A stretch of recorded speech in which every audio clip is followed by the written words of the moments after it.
Hello बच्चों, आप सभी का स्वागत है आपके अपने यूट्यूब चैनल अमित क्लासेज में। आज मैं मैथ बताने जा रहा हूं जो कि ग्राफीय विधि से हल करने के लिए है। ये मैट्रिक के एग्जाम में पूछता भी है और आप लोग अच्छे से थोड़ा ध्यान दीजिएगा कि हम समीकरण खींचने के बाद ग्राफ कैसे खींचा जाता है। तो चलिए देखते हैं।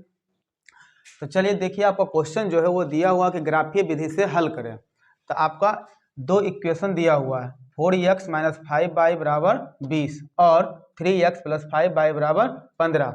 ये दोनों समीकरण को हम बारीकी से हल करेंगे और उसके बाद जो भी x या y का मान आएगा, वैल्यू आएगा, उसको मानते हुए हम ग्राफ खींचेंगे। तो चलिए आते हैं समीकरण फर्स्ट पर। तो इसमें क्या करना है कि सबसे पहले आपको अपने मन से x और y का मान मानना होगा। तो ये एक आप बॉक्स बना लीजिए आप।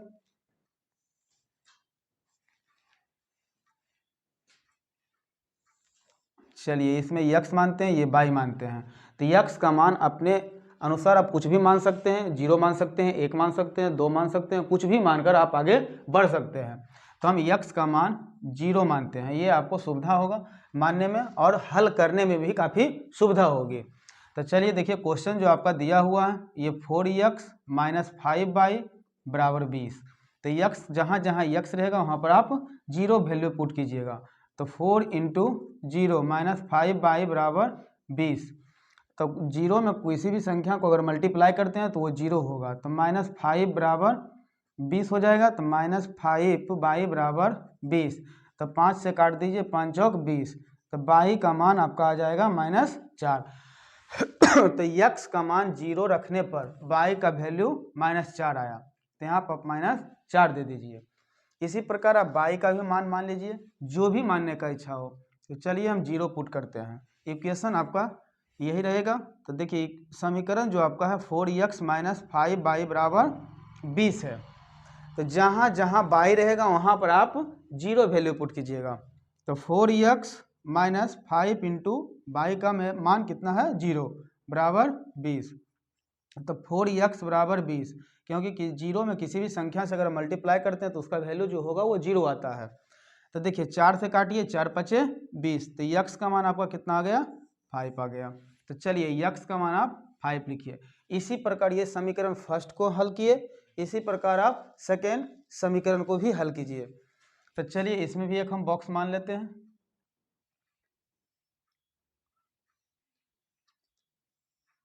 तो ये x हो गया, ये y हो गया और आपका इक्वेशन जो है वो उतार दीजिए।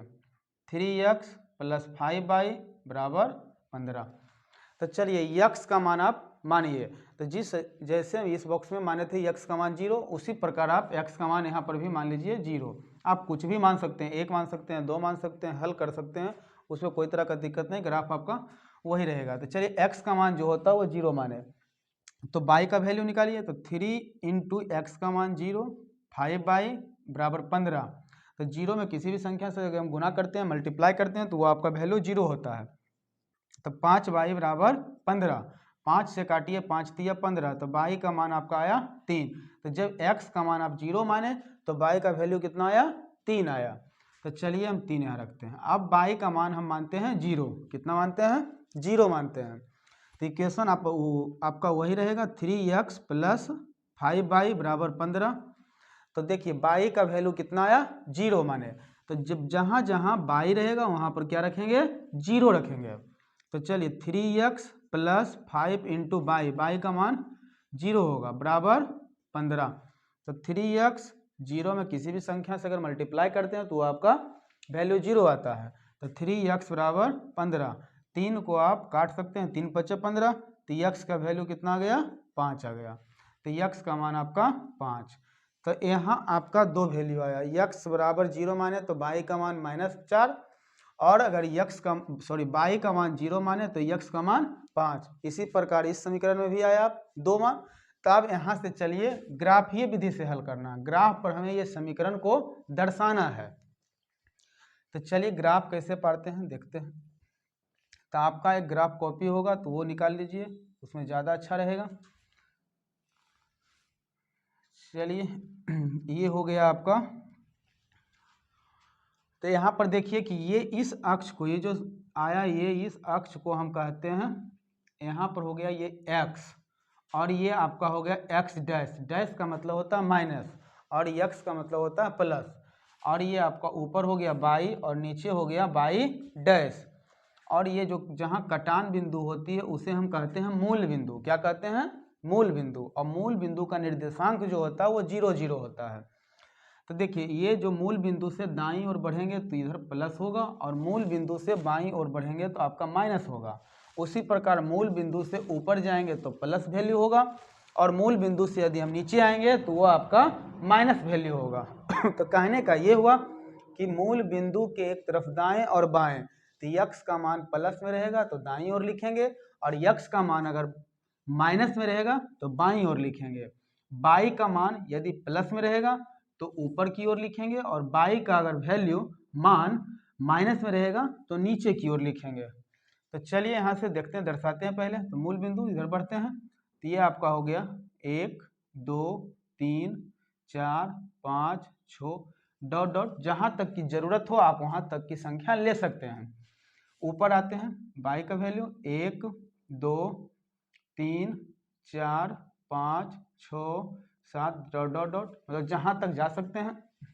इसके अपोजिट ये प्लस हुआ तो इधर माइनस होगा, -1 -2 -3 -4 -5 -6 डॉट डॉट डॉट।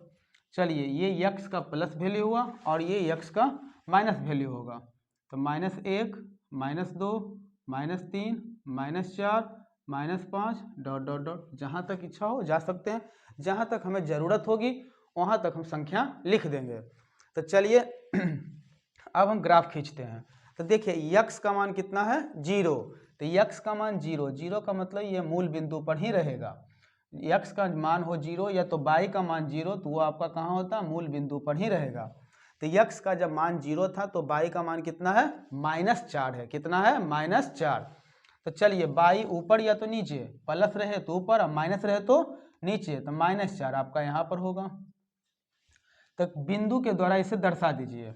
उसके बाद देखिए बाई का मान जब 0 था, तो बाई का मान 0 तो मूल बिंदु पर ही होगा। तो यक्स का मान कितना आया? 5 आया। तो यक्स का मान 5 जो है आपका वो प्लस में है।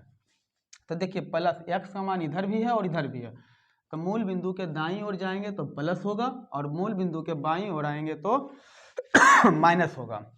तो चलिए हम दाईं ओर, ये प्लस है तो दाईं ओर लिखेंगे। तो 1 2 3 4 5, तो ये आपका हो गया एक्स का वैल्यू। तो यहाँ पर बिंदु के द्वारा इसे दर्शा दीजिए। तो चलिए ये आपका कॉलम समीकरण का हो गया। अब ये आते हैं दूसरे समीकरण पर। एक्स का मान जब हम 0 माने थे तो बाई का मान 3 आया था। तो यक्स का मान 0, तो 0 तो मूल बिंदु पर ही होगा। अब बाई का मान 3, तो बाई का मान 3 प्लस में है तो ऊपर जाएगा। तो 1 2 3 यहाँ पर आपका होगा। आइए अब ये बाई का मान आपका आया कितना? बाई का मान 0 माने, बाई का मान कितना? 0। तो एक्स का मान कितना आया? 5 आया।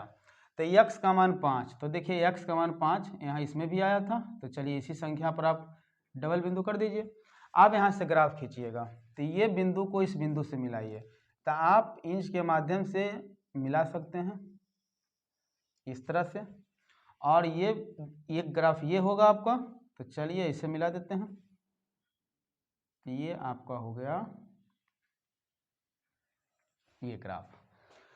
तो ये दोनों समीकरण का जो कहता है कि ग्राफीय विधि से हल करें, तो ये आपका हो गया ग्राफ, ये मतलब खींचा गया।